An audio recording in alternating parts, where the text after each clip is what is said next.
No NFL team, none, has been more pro player than the LA Rams. I mean, they don't use pads during the season. They barely practice. That's why guys like Andrew Whitworth, who have money, he'll be a Hall of Famer, he keeps coming back. Not that it's a country club, but it's very pro player. Even when the player is a little difficult, like Todd Gurley, Joy and I watched for a year. Oh, everything's great. It's our problem.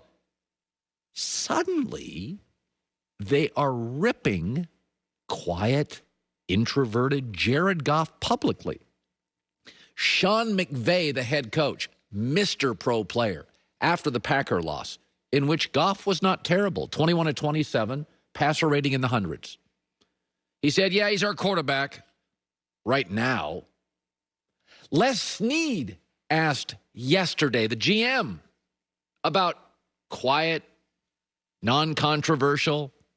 Jared Goff said this. What I can say is Jared Goff's a Ram in this moment. And I said it's way too early to speculate. The future, that's a beautiful mystery. Moving on from Jared Goff, that's the money we've invested in him. That's not easy to overcome. Anything can be done in the cap-based system. What? Anything can be overdone. He's our quarterback at this moment. Then they drop the Aaron Rodgers subtle hint, we like Aaron. It's a beautiful mystery. What are they doing? Well, clearly Snead and Sean McVay made a decision several weeks ago privately, this is called Big J journalism, to have a plan of attack, obviously. Now, why would they do this? Now, Washington did the same to Dwayne Haskins, but we later found out he wasn't putting in the work. It was justified. Philadelphia's done this to Carson Wentz, bashed him publicly. We later find out he's not terribly coachable. Green Bay's leaked some stuff through the years to take shots at Aaron.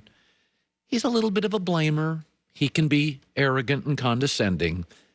But Goff is quiet, meek, non-controversial. Teammates like him.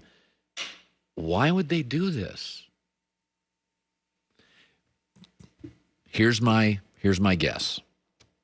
The contract's really hurting the Rams. It's not killing them, but it's hurting them. And they called Goff's agent, and they said, we did you a solid. We paid you early. Let's redo the contract. And the agent said, 2 words, pound sand. And now they're trapped.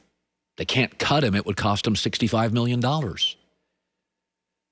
Goff has a market if they don't cut him. In fact, if they cut him after July, the cap hit's really not that big of an issue. And he's not a terrible quarterback. He just beat Seattle with a broken thumb in the playoffs. He wasn't terrible against the Rams. So why would they publicly rip Jared Goff? 2 pro player guys. This is what happens when your career is tied to a quarterback. Les Snead's career is tied to a quarterback. There are no better jobs than GM of the Rams. Stan Kroenke's the current richest NFL owner. You get to live in L.A. on the beach. There's no better job, frankly, than the L.A. Rams. Stan Kroenke's the richest owner. Sean McVay can live on the beach. It's a great, great job. New stadium, richest owner, takes care of everybody, great organization. But their careers are tied to that contract.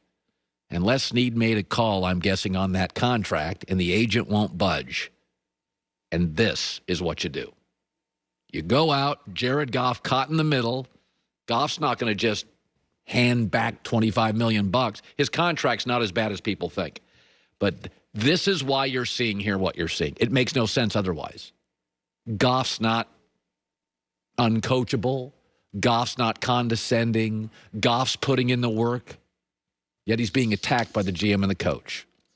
He's our quarterback now. These things, you can get out of them. Uncle Colin just explaining the world of football to all of you. Let me shift gears.